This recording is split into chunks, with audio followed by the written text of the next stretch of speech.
Senhor Jesus, nós te invocamos juntos, todos nós, que viemos aqui por razões distintas, com motivações diversas, com impulsos, com intensidades diferentes, com consciência diferente, com entendimentos diferentes, com problemas distintos, mas todos nós viemos aqui, seja engatinhando, ou nos arrastando, ou carregados, ou carregando, ou vindo alegre e saudavelmente, seja como for.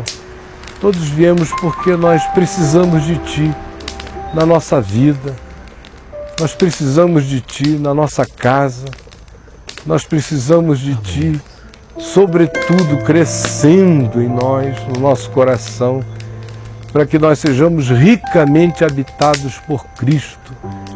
Nós pedimos que Tu cresças em nós hoje, que a Tua plenitude vá se expandindo em nós,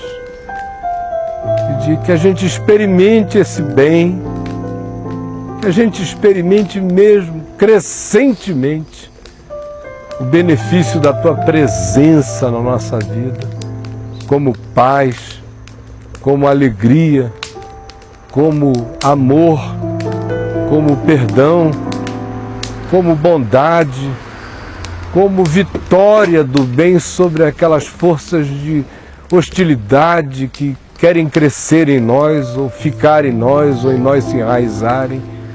Que Tu nos livres de todos os males que acometem o espírito, porque são eternos, têm consequências horríveis, e enche-nos dessa vontade de sermos lotados pelo Teu amor e visitados pelo Teu Espírito, em nome de Jesus, ó Pai. Amém. É o que todos nós dizemos, amém, amém, assim seja, é verdade, amém. Que Tu digas amém, e que seja assim sobre cada um de nós, conforme a Tua palavra, em nome de Jesus, amém. Eu quero ler o Evangelho de João, capítulo 17, e antes que eu comece a ler, se porventura ficar frio para vocês, podem renovar o fogo enquanto eu estiver falando, tá bom?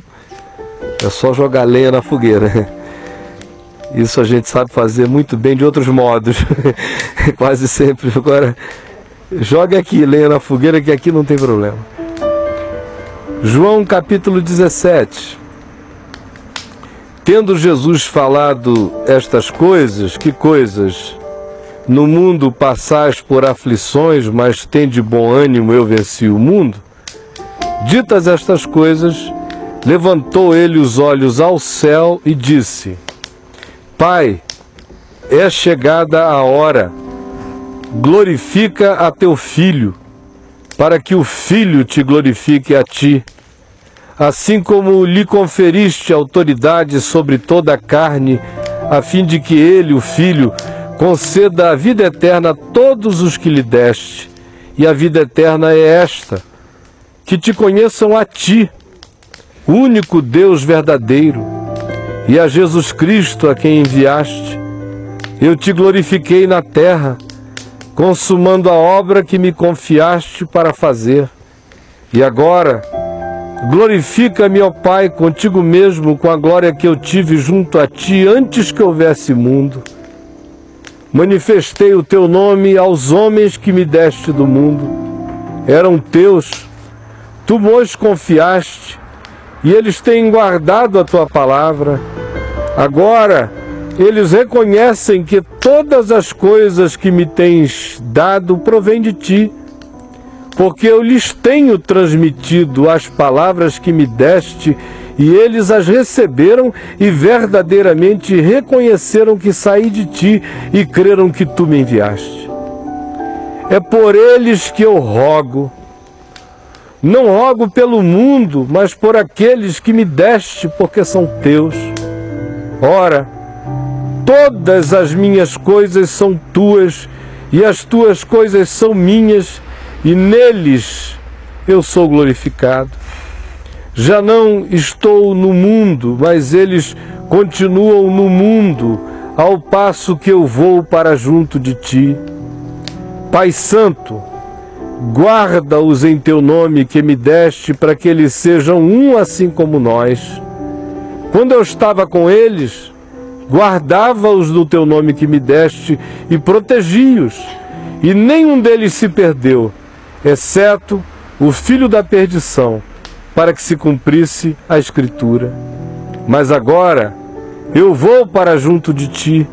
Isto falo do mundo, para que eles tenham o meu gozo completo em si mesmos. Eu lhes tenho dado a tua palavra, e o mundo os odiou, porque eles não são do mundo, como também eu não sou.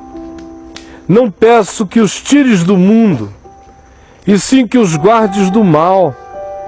Eles não são do mundo, como também eu não sou. Santifica-os na verdade. A tua palavra é a verdade. Assim como tu me enviaste ao mundo, também eu os enviei ao mundo. E a favor deles eu me santifico a mim mesmo, para que eles também sejam santificados na verdade. Não rogo somente por estes, mas também por aqueles que vierem a crer em mim por intermédio da sua palavra, a fim de que todos sejam um, e como és tu, ó Pai, em mim e eu em ti, também sejam eles em nós, para que o mundo creia que tu me enviaste. Eu lhes tenho transmitido a glória que me tens dado, para que sejam um como nós o somos, eu neles e tu em mim, a fim de que sejam aperfeiçoados na unidade, para que o mundo conheça que tu me enviaste e os amaste como também amaste a mim. Pai, a minha vontade é que onde eu estou, estejam também comigo os que me deste, para que vejam a minha glória que me conferiste, porque me amaste antes da fundação do mundo. Pai justo, o mundo não te conheceu, eu, porém, te conheci, e também estes compreenderam que tu me enviaste. Eu lhes fiz conhecer o teu nome e ainda o farei conhecer, a fim de que o amor com que me amaste esteja neles e eu neles esteja. Há algumas orações de Jesus apenas que são registradas e narradas para nós no Novo Testamento. A mais conhecida de todas é a que ele faz no jardim do Getsêmani: Pai, se possível, passa de mim esse cálice. Depois existem frases da cruz. A mais significativa delas é: em tuas mãos eu entrego o meu espírito. Você também vê Jesus orando diante do túmulo de Lázaro, antes de o ressuscitar de entre os mortos, quando ele ergue os olhos aos céus e diz: Pai, eu graças te dou, porque me ouviste. Aliás, eu sei que sempre tu me ouves, mas assim eu falei por causa desta multidão presente, para que eles creiam que tu me enviaste. E a seguir disse: Lázaro, vem para fora. No mais, o que a gente vê, o que a gente lê, são afirmações constantes, praticamente no cotidiano das narrativas sobre Jesus, e que dizem que ele estava frequentemente nos montes orando, ou no deserto, ou num lugar solitário, ou que ao cair do sol ele se retirara e orara sozinho. Apenas se vê na narrativa da transfiguração, que se diz que ele subiu ao monte para orar e levou consigo a Pedro, a Tiago e a João. No mais, ele tinha uma vida profundamente íntima e solitária de oração, frequentemente antes do sol aparecer e frequentemente depois que ele se punha, lá estava ele na solidão, conforme os evangelhos, orando. Esta aqui, no entanto, é praticamente a única oração com esse registro amplo que se tem sobre o que Jesus tem orado, e ela ficou conhecida como a oração sacerdotal de Cristo. O que eu acho interessante, como se Jesus tivesse feito qualquer coisa nesta vida que não fosse sacerdotal, que ele tivesse feito qualquer oração que não tenha sido sacerdotal. Mas resolveram batizar esta com este nome, que, a meu ver, é extremamente reducionista. O fato é que nós estamos expostos aqui à intimidade de Deus. A gente fica querendo saber o tempo todo como Deus é, quais são as preocupações de Deus, os pensamentos dele sobre nós, os compromissos dele com a nossa vida, as alianças dele com a nossa existência. E parece que a gente se aflige com essas coisas por uma razão horrorosamente simples. Nós não cremos de fato. Nós não tomamos posse de verdade. Nós não dizemos para nós mesmos amém.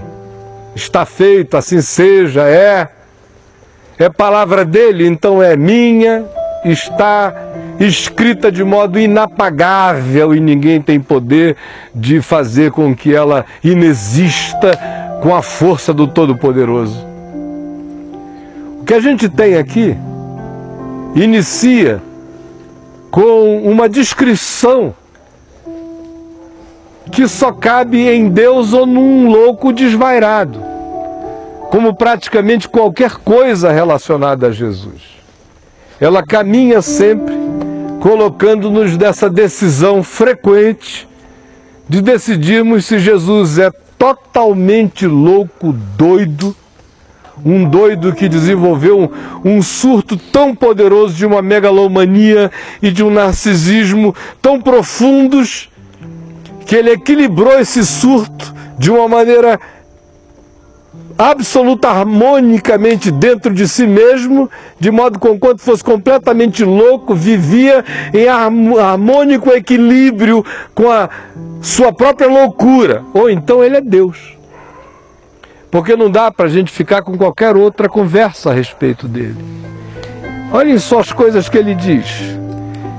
Ele diz: olha, Pai, é chegada a hora, me glorifica. Me glorifica. Porque tu me conferiste autoridade sobre toda a carne, a fim de que eu conceda a vida eterna. Ou é Deus ou é doido. E a vida eterna é que te conheçam a ti e que conheçam a mim. Ou é Deus ou é doido. Eu te glorifiquei na terra e consumei a obra que tu me deste para fazer. Está feito, está concluído, eu zerei toda a vontade de Deus. Ou é Deus ou é doido. E agora glorifica meu Pai contigo mesmo. Ou é Deus ou é doido. Com a glória que eu tive junto a ti antes que houvesse mundo, cosmos, qualquer coisa. Ou é Deus ou é doido. Ele diz: manifestei o teu nome aos homens que me deste. Eram teus, tu os confiaste, eu tenho cuidado deles, ninguém se perdeu. E o verso 9 diz: é por estes que eu rogo. É por estes que eu rogo.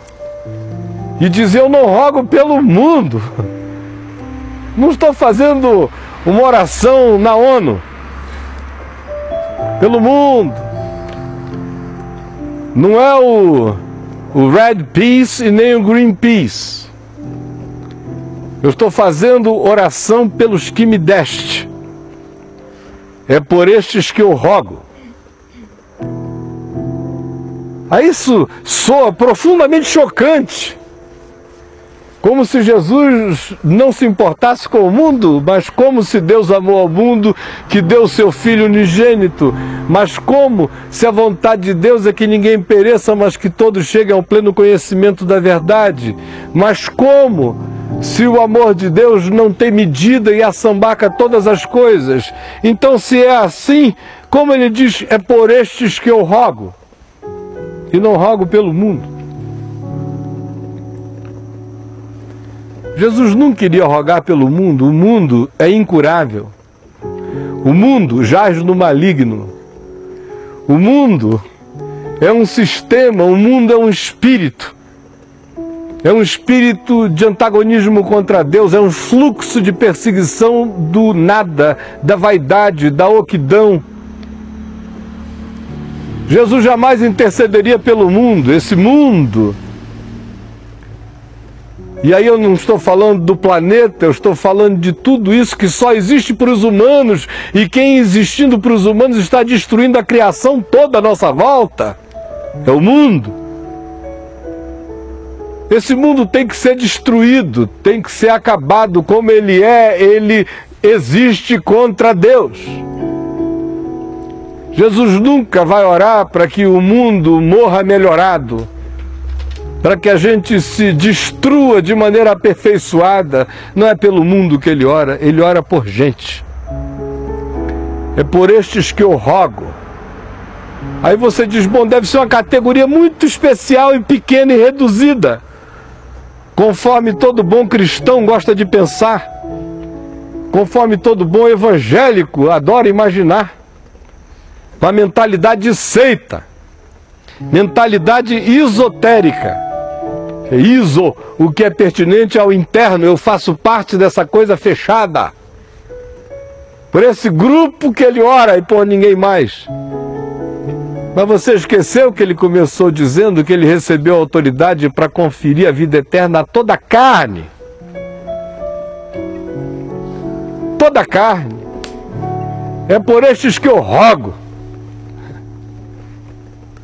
De modo que, nesta oração, existem duas manifestações do desejo de Deus. Uma, essa vontade de que toda a carne, de que todo ser humano, de que toda criatura se volte conscientemente para Jesus.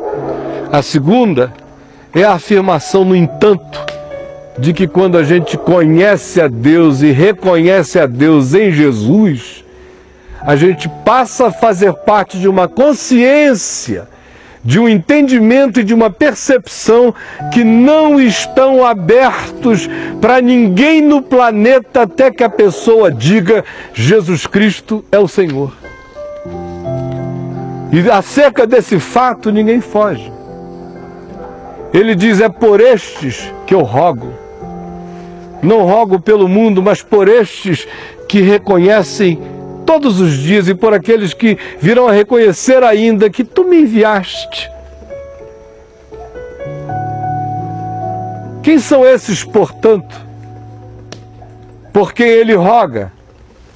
Senão esses que fazem a confissão de que o conhecimento de Deus acontece e a vida eterna se estabelece em nós quando a nossa relação é com o Pai e com o seu Filho Jesus Cristo. Ele diz: olha, estes são aqueles pelos quais eu rogo. Aí a pergunta que vem é: o que ele roga acerca deles? Isso aqui eu estou sendo resumidíssimo, porque era para ficarmos dias aqui. Eu tenho um livro escrito sobre isso aqui que me tomou um mês inteiro para escrever. O que ele roga? Por esses acerca dos quais ele diz: é por estes que eu rogo. Você vê logo adiante o que ele vem dizendo. Verso 11: eu já não estou no mundo, mas eles continuam no mundo, ao passo que eu vou para junto de ti. Aí vem a primeira oração: Pai Santo, guarda-os em teu nome que me deste, para que eles sejam um, assim como nós. A primeira oração é uma invocação ao Deus que é santo, que é separado de todas as coisas, que não tem igual, que é o único, absolutamente único. E ele diz: Pai Santo, eles vão continuar aqui no mundo, guarda-os em teu nome que me deste, para que eles sejam um, assim como nós. A primeira oração é para que a gente não se endiabre. Diabolos é aquele que divide. A primeira oração é: não deixa que eles percam a unidade, para que eles sejam um. Aí a gente fica logo pensando naquela coisa igrejista, de nós sermos um, ficarmos todo mundo tentando nos parecer, aprendermos os mesmos jargões, nos metermos atoladamente na vida uns dos outros. Aquela coisa desgraçada da qual a gente fugiu, mas a maioria de nós ainda continua pensando que ser um é viver grudados chameguentamente até nos odiarmos profundamente uns aos outros, não nos aguentando mais. Ninguém é um com ninguém se não for antes um consigo mesmo. Cara todo rachado, qual é o teu nome? Legião é o meu nome porque eu sou muitos. Vontades de todas as direções. Ai meu Deus, ele chega até a te escrever uma carta dizendo sobre a vida psicológica, a vida afetiva, a vida espiritual, a vida emocional, a vida econômica, a vida religiosa, a vida conjugal, a vida esportiva, muitas vidas. Todo quebrado, todo rachado, ainda consegue dizer: olha, conjugalmente eu estou péssimo, mas enquanto isso eu estou fazendo progressos extraordinários na minha vida espiritual, aleluia. Aí se fragmenta todo, tudo é uma coisa só de fato.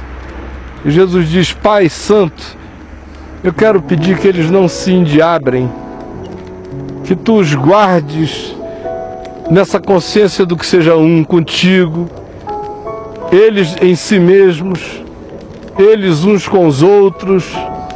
É uma oração por integridade, antes de ser por aquela união clubesca que a gente imagina logo.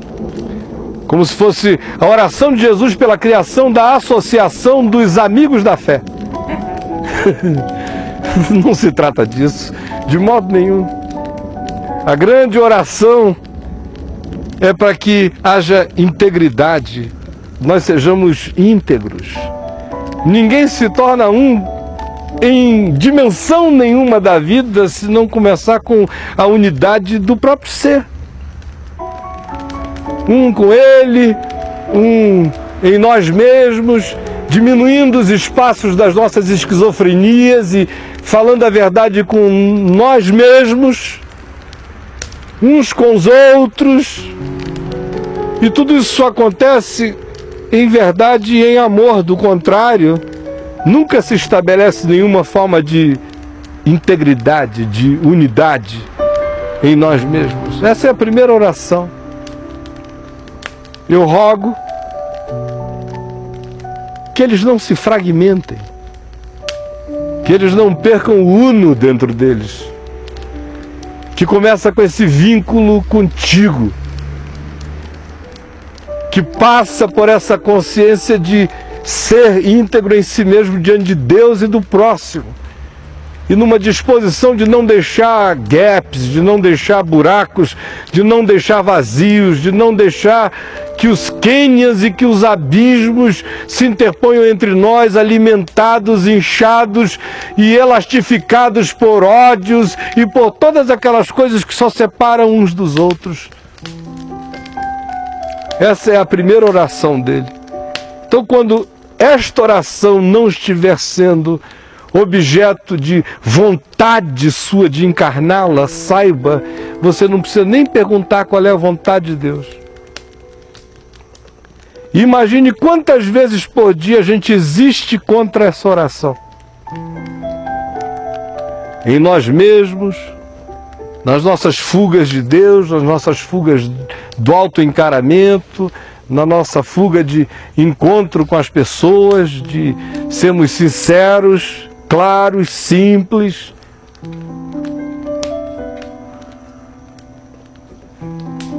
A segunda oração segue a esta aqui. Tudo mais que vem adiante carrega esse espírito. Ele chega a dizer no verso 13, eu estou indo para junto de ti, estou falando isto no mundo, para que eles tenham o meu gozo completo em si mesmos. Sempre o objetivo de todas essas coisas é gerar alegria, gozo, ebuliência da verdade de Deus, ou seja, tornar a vida significativa.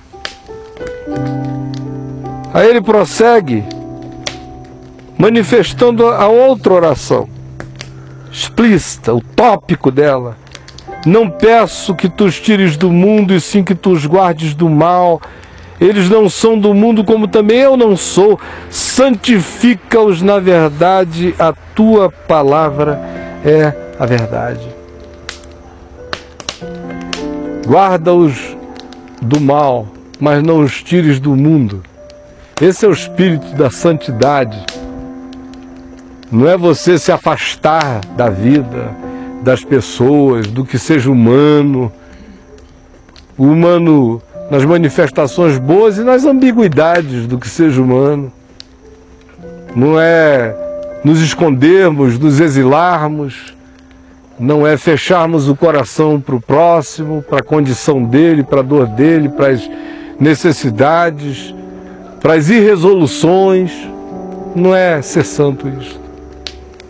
Ser santo é poder estar no meio do mundo, de qualquer mundo, com o coração guardado do mal.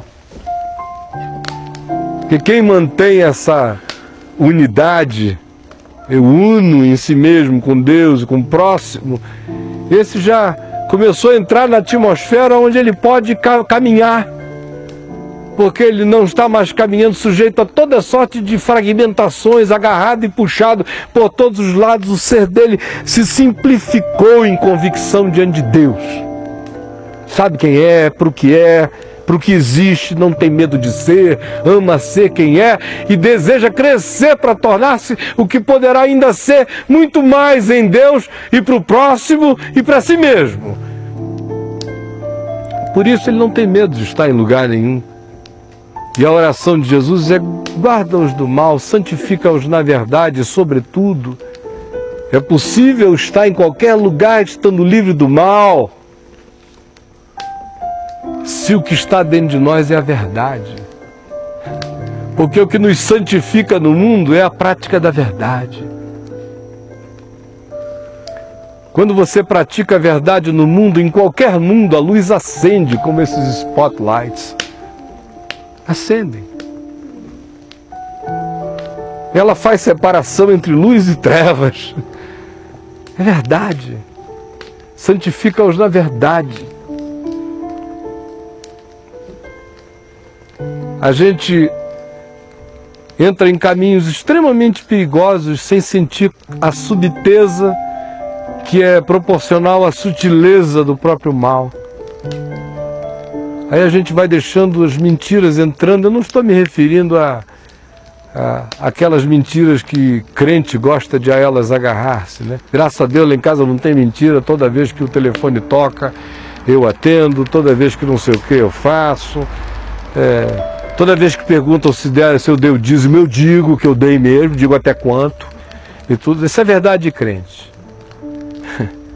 Ele não tem coragem de tratar as coisas no coração dele, de botar a cara para a luz, de enxergar as varizes, as veias brotando no meio da cara, as verrugas na pálpebra, as deformidades da fisionomia espiritual e psicológica.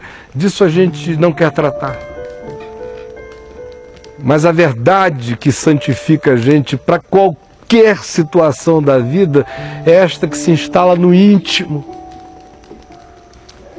Aí quando a gente é santificado na verdade, a gente não foge de falar as coisas, não como quem tenta se convencer e não como quem se indulge, confessando apenas desejozinhos que nada mais são do que ainda a superfície, a máscara do que a verdade não abriu para ele ainda. Mas eu estou falando daquela viagem até o mais íntimo da gente, a gente ter coragem de chamar pelo nome as coisas. E que é um processo doído. mas é o que santifica a gente na verdade, é o que livra a gente do mal, porque o mal cresce, é nesse ambiente de sombra. O mal do mundo que nos atinge não é o que vem de fora, é o que cresce dentro da gente, no não exercício da verdade em nós.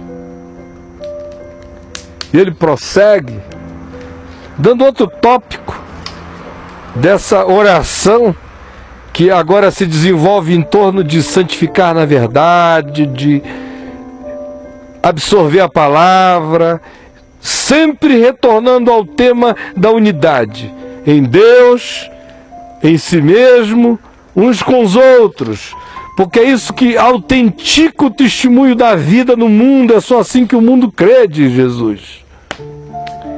Aí ele diz, eu lhes tenho transmitido a glória que me tens dado para que sejam um como nós o somos. Eu neles, eu, Jesus, neles, e tu em mim. O que faz com que eu tenha me tornado o templo e a presença de Deus habite o santo dos santos do meu ser. Porque ele diz, eu neles e tu em mim. Então, eu fico habitado por aquele que diz, tu habitas em mim. Imaginem só o chamado, a consciência da glória de Deus possível no íntimo de um ser humano. A gente fica pensando em templos, no Templo de Jerusalém, em glórias, em shekinahs, em coisas para fora. Com Jesus o templo é para dentro, eu já disse isso a vocês tantas vezes. Falando lá em Ezequiel, como ele cresce para dentro. E olhem só como essa é toda a lógica da eternidade. Pai, eu neles e tu em mim,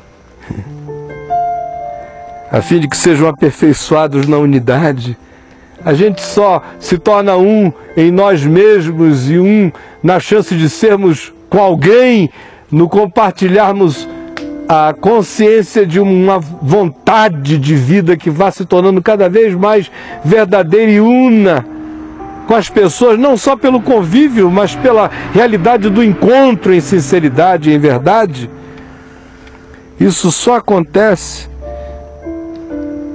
se Ele habita em mim em plenitude, isso vai crescendo. Eu neles e tu em mim. É Jesus que traz a glória de Deus para dentro de mim, que me faz templo, santuário, e que me torna um, e que me aperfeiçoa na unidade. Uma unidade que começa no meu vínculo com Ele, e é algo natural, porque é Ele em mim e o Pai nele, de modo que eu estou habitado pela plenitude de Deus. Eu só preciso crer nisto, ou não. Se a palavra for de um louco, aí ele objetiva a oração. Pai, a minha vontade é que onde eu estou, estejam também comigo os que me deste, para que vejam a minha glória que me conferiste, porque me amaste antes que houvesse mundo. Olha aqui para mim. Isso é uma oração de Jesus pedindo que todo mundo vá para o céu. Falando uma linguagem assim de criancinha. Vá para o céu. Pai, eu estou pedindo que eles venham para o céu. Falando a linguagem do Mateuzinho. Anteontem morreu um peixe aqui do laguinho. E era o maior peixe que tinha aí. Uma carpa branca, bonita. Ela morreu, a bichinha. Aí quando o Mateuzinho chegou de manhã cedo com o pai dele, o Tiago, que está lá dentro cortando aqui a nossa gravação para vir ver TV, e a gente foi comprar um pão na padaria e voltamos, e ele veio comigo botar comidinha para os peixes. Aí quando eu olhei, vi aquele peixão grandão boiando ali, eu falei, ai meu Deus, aquela carpona maravilhosa, Teteus, a carpa morreu. Teteus, a carpa morreu. E ele já viu aqui um miquinho morto, já viu outros peixes mortos. Foi a primeira vez agora, com 1 ano e 10 meses, que ele internalizou o primeiro sentimento de morte. Aí morreu. Aí eu peguei aquele peixão e vovô morreu. Aí eu fui e botei o peixe ali atrás, num pedaço de terra, assim. Aí ele morreu. E aí passou o dia inteiro, a primeira manhã toda eu morri, eu vim com ele aqui não sei quantas vezes, acho que umas 10, 15 vezes. Ele falava, vovô morreu, peixinho morreu, vovô morreu. E até o peixe que tem ali de um trançado que a Adriana me deu de presente no nosso dia dos namorados, que é o dia 6 de junho, e ele viu quando ela me deu, e a festa toda é do vovô, e eu pendurei ali, botei um fio e ficou lá. Ele quase toda manhã ele chega aqui, olha para ali e diz, vovô peixe, vovó. Aí ele sabe que foi da vovó pro vovô. Aí quando a Adriana acordou e desceu, e ele viu a vovozinha dele, ele foi logo lá para ela, vovó, peixe morreu. Aí a Adriana, antes de tomar café, teve que vir não sei quantas vezes aqui com ele, o peixe morreu. Aí a mãe dele chegou depois do trabalho, o peixe morreu, o pai, todo mundo, o peixe morreu. Aí quando foi ontem, ele estava indo, ele não veio ontem, e a minha filha me disse que foi o dia de folga dela do trabalho, que ele estava em casa toda hora dizendo, mamãe, o peixe morreu. Aí à noite ela me disse, papai está impressionado com esse negócio de peixe que morreu. Eu falei, deixa comigo que amanhã de manhã o peixe vai ganhar outro destino. Aí ele chegou aqui e foi logo para mim assim, vovô, peixe morreu. Aí eu falei, vem cá com o vovô, vamos ver o peixe. Aí a gente veio, chegou ali, aí ele ficou procurando no lugar, não tinha peixe nenhum. Aí o peixe foi pro céu. Foi pro céu, meu filho. Aí ele ficou olhando para cima, procurando o peixe no céu. E aí passou a dizer para todo mundo, quando a vozinha dele, subiu para encontrar a vozinha, já foi dizendo que o peixe tinha ido pro céu. A mãe chegou e disse, céu, o peixe pro céu. Então assim, na simplicidade do Mateuzinho, o que Jesus está dizendo é, Pai, eu quero que todo mundo venha para a tua glória. Eu quero que eles venham para o céu. Pai justo, Pai, a minha vontade é que onde eu estou, estejam também comigo os que me deste. E o céu é onde Jesus está. Essa semana a gente conversando aqui com uma pessoa amiga, a gente riu muito, assim, com toda a simplicidade e alegria mesmo, porque conquanto ela tenha crescido em muitas coisas na percepção dela espiritual, em relação a uma coisa muito simples, da fé, ela nunca tinha se apropriado daquela consciência, que é o fato de que uma pessoa morre e está com o Senhor na hora. Assim, de algum modo ficou dentro dela aquela impressão de que o indivíduo morria e dormia até a ressurreição no último dia. Se todo mundo num sono milenar, esperando. Aí, conversando com a Adriana falou, não, alguém que tinha morrido na casa, e tal, não, está com o Senhor agora, mas agora, mas hoje já, mas assim é muito bom, né? Eu quero que todos os que tu me deste, esta é a minha vontade, é que eles estejam onde eu estou. Estejam também comigo os que me deste, para que vejam a minha glória, que me conferiste, porque me amaste antes que houvesse mundo.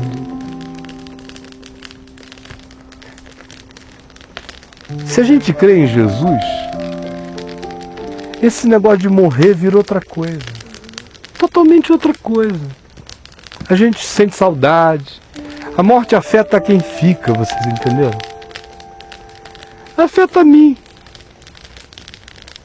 Em saudades, em lembranças, em memórias, afeta você. Agora, afeta gloriosamente a quem vai.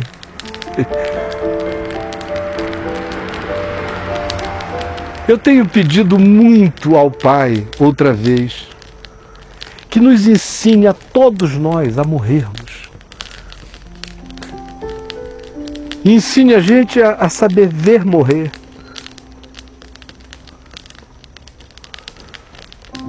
Porque a morte foi tragada pela vitória. E ela não mata mais ninguém.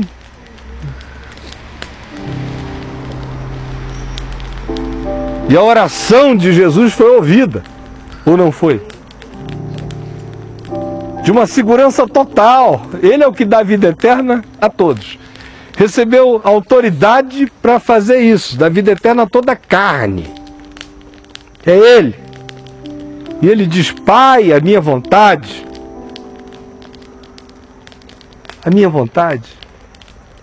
é que cada um deles esteja onde eu estou. A minha vontade é que eles entrem na minha glória. Isso tem algumas dimensões. A primeira, explícita no texto, tem a ver com a glória que ele teve antes que houvesse mundo. Ele está se despedindo, portanto, a primeira significação dessa oração é essa que eu já disse a vocês, é uma oração para que a gente olhe para o que vem, para além do tempo e do espaço, como glória.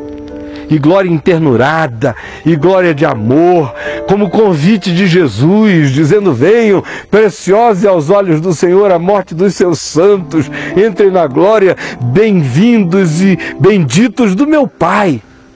É a primeira dimensão, porque foi para isso que Jesus veio ao mundo, prioritariamente se diz em Hebreus, para vencer o poder da morte, para libertar aqueles que pelo pavor da morte estavam sujeitos à angústia, à perturbação, à escravidão por toda a vida. A segunda dimensão tem a ver com o fato que ele diz: a minha vontade é que cada um deles esteja onde eu estou. E ele diz: eu estou onde estão 2 ou 3 reunidos em meu nome, em amor, em harmonia, em perdão, em misericórdia, em graça, eu estou. De modo que, conquanto eu esteja andando para essa glória que ele teve antes que houvesse mundo, essa é a minha vocação, eu já posso começar a experimentar isto agora, porque Cristo em nós é a esperança da glória. Começa já. Começa aqui.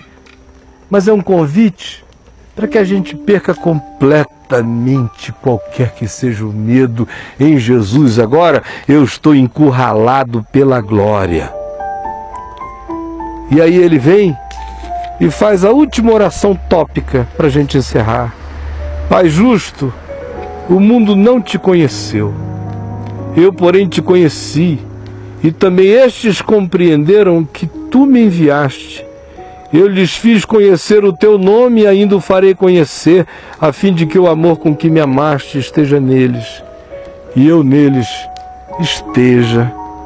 Pai justo, o mundo não te conheceu. A oração agora é para que nesse mundo que não enxerga Deus, que não vê Deus, que não conta com Deus, que não age conforme Deus, que se surge contra Deus, que só usa o nome de Deus para as conveniências das orações, que não tem nenhum tipo de convicção que venha significar um curvamento do ser à vontade de Deus. Que nesse mundo, onde Deus é só uma palavra, é só um nome, é só um acesso verborrágico religioso, mas que no meio disso tudo, onde ele não é conhecido nem discernido, onde ele é só uma ideia vaga, ou uma crença, ou um objeto de culto pagão, mas que não seja experimentado com a consciência que pode conhecer e experimentar a Deus pela fé, Jesus diz: neste mundo que não te conheceu, eu te conheci. E também estes compreenderam que tu me enviaste. Neste mundo ninguém te conheceu, só eu é que te conheço, mas eles creram que eu te conheço. Eles creram que eu te conheço. De modo que eles estão crendo em tudo que eu digo a eles. É como está crendo em ti, é como está vendo a ti. E a minha oração é que o amor cresça neles Porque se eles compreenderam que eu vim de ti, se eles compreenderam que a minha palavra é tua palavra, se eles creram nisso tudo, a consequência disso é uma rendição deles em amor. E eu lhes fiz conhecer o teu nome, ainda farei conhecer, eu já revelei a ti a eles, e ainda darei muito mais revelação de quem tu és, a fim de que o amor com que me amastes esteja neles e eu neles esteja. Qualquer que seja a revelação de Deus para nós, só tem uma finalidade, é fazer a gente crescer em amor. Porque é isso que diferencia tudo no fim das contas. Jesus não disse que o mundo iria crer nele se nós construíssemos torres, se nós colocássemos outdoors dizendo Cristo salva no mundo inteiro, se nós fizéssemos qualquer dessas coisas e propagandas que a igreja faz dizendo que isto é evangelização. Jesus disse que o mundo haveria de crer se a gente se amasse. Que essa é a marca, este é o sinal, este é o signo do conhecimento, é o imprimatur do conhecimento de Deus na gente, é a capacidade da gente ir crescendo em amor, é a vontade de amar, é a disposição de dizer eu quero aprender a amar. Eu não quero passar pela vida com apaixonites, que tem a ver com os meus caprichinhos, com as minhas vontades, com os meus desejinhos. Eu quero crescer em amor, eu quero aprender a amar. Eu não quero ter medo de sentir nenhuma dor, o amor tudo sofre. Eu não quero ter medo de esperar, o amor espera. Eu não quero ter medo das inconveniências dos outros, o amor é conveniente no que faz. Eu não quero ter medo de nada, eu não quero fugir do que é visceral na vida, porque o amor é víscera em essência. Pai justo, eu quero pedir que o que eles dizem que compreenderam de ti em mim se transforme em verdade neles pelo amor. E aí, o fim de tudo se estabelece outra vez, a fim de que o amor estando neles, o amor com que me amaste, que esse amor que se dá, que se entrega, que anda milhas, que sempre pensa o bem, que sempre crê que as coisas só podem melhorar. É o amor de Deus, que esse amor esteja neles. Se esse amor estiver neles, eu vou estar neles. Porque esse é o poder da vida.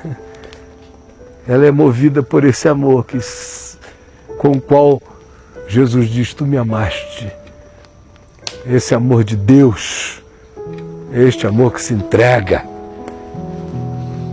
Jesus, que foi entregue pelo Pai, não tinha nenhum trauma e nenhuma desconfiança. Do tipo, o Pai me amou tanto que me entregou para a cruz. Ele sabe que o amor de Deus convive com a morte, com a dor, com o esbofeteamento, com a humilhação, com qualquer coisa. Deus não está me amando menos quando me entrega a existência como ela é. Ao contrário, o amor de Deus se manifesta como forjamento da presença dele em mim. Porque se ele me habitar em plenitude, Deus realizou todos os seus desejos em relação a mim, porque a vontade dele é que eu seja cheio dele todos os dias da minha vida aqui, e eu entre nessa glória eterna, porque ela já esteja me habitando, por essa certeza de fé que eu tenho no fato de que foi Jesus quem pediu, e esta oração está respondida. Você acredita que essa oração foi respondida? Acredita mesmo? Se eu estivesse numa igreja pentecostal e eu estivesse aqui dizendo amém ou não amém, irmão, estava todo mundo pulando, subindo a goiabeira, fazendo qualquer coisa. Agora eu acabei de dizer o que Jesus disse que é. Jesus.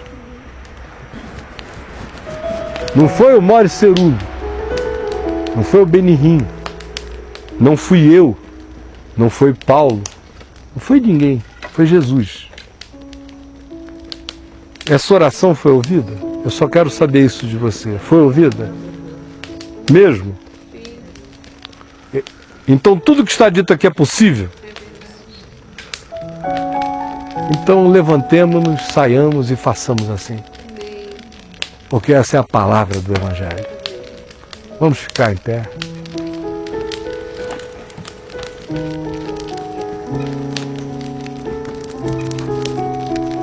Todos nós vamos orar juntos. Vamos dar as nossas mãos.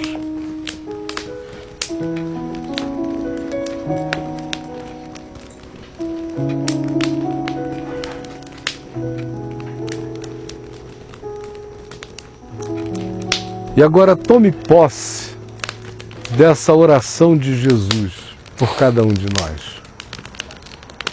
É por estes que eu rogo. Aí você que disse, você é um desses. Desses a quem ele deu já a vida eterna. Esses que ele diz, a minha vontade é que eles entrem e vejam a minha glória. A minha vontade é que eles vejam o amor com que tu me amaste desde antes da fundação do mundo.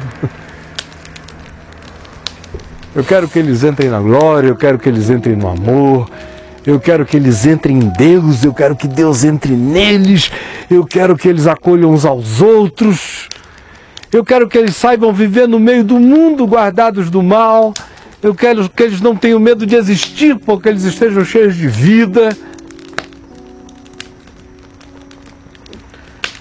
É isso que eu quero, é por estes que eu rogo. É por estes que creem que tu me enviaste, é por estes que guardam a minha palavra, é por estes que aceitam a transmissão da verdade pela palavra como vindo de ti, porque creem que tu me enviaste. É por estes que eu rogo. É por estes que confiam no que eu estou fazendo, porque eu consumei a obra que tu me deste para fazer, está feito. Eles creem que eu consumei, que não ficou nada sem ser coberto. Senhor Jesus, que o teu Espírito realize o milagre de que essa palavra de Jesus deixe de ser uma construção que em nós já é percebida de uma maneira tão indiferente que não gera nada, porque de fato a gente tenha se acostumado a práticas, a ritos, a modos, a formas, até nos viciado em momentos devocionais, mas não nos apropriemos de verdade do que a tua palavra diz. Por favor, se essa oração entrar em nós, nós entraremos em ti, em plenitude. E aí a gente não terá mais medo de viver, nem de morrer, nem de amar, nem de se abrir. A gente não terá medo do mundo, nem do mal, porque a gente vai estar andando em verdade, em amor, e na luz, e na vontade de unidade, de integridade, com a mente cheia de transcendência em glória, desejosos de entrarmos em toda a plenitude de Deus, e quanto mais nós desejarmos isto, mais isto já se implantará em nós, mesmo antes de nós entrarmos definitivamente nesta glória. Porque a tua vontade é esta, que nós estejamos onde tu estás, que nós estejamos sempre onde tu estás. E aqui neste mundo tu estás no chão do que seja verdade, amor, fé, bondade, misericórdia, é aí que nós queremos estar. E para além daqui é onde estaremos e veremos toda a tua glória. Pelo amor do teu nome, planta essa palavra de vida, de fé, de glória na gente, no meio de tanta mesquinharia, de tanto lixo, de tanto convite a nos tornarmos piores do que tudo. Nós queremos levantar a cabeça e dizermos que nós cremos que essa oração foi ouvida. Amém. Que o que Jesus pediu é uma possibilidade para mim agora, se eu crer e eu andar pela fé. Visita cada um de nós e aquece a chama do teu Espírito em nós. Acende o fogo, acende a chama, ó Pai, que uma vez brilhou, ardeu e tomou conta de nós. Incendeia o nosso coração com essa chama do Espírito Santo e da fé que nos faz viver em vitória. Em nome de Jesus. Amém e amém. Pai nosso que estás nos céus, santificado seja o teu nome. Venha o teu reino. Seja feita a tua vontade, assim na terra como nos céus. O pão nosso de cada dia nos dá hoje. Perdoa as nossas dívidas, assim como nós perdoamos aos nossos devedores. E não nos deixes cair em tentação, mas livra-nos do mal, pois teu é o reino, o poder e a glória para sempre. Amém.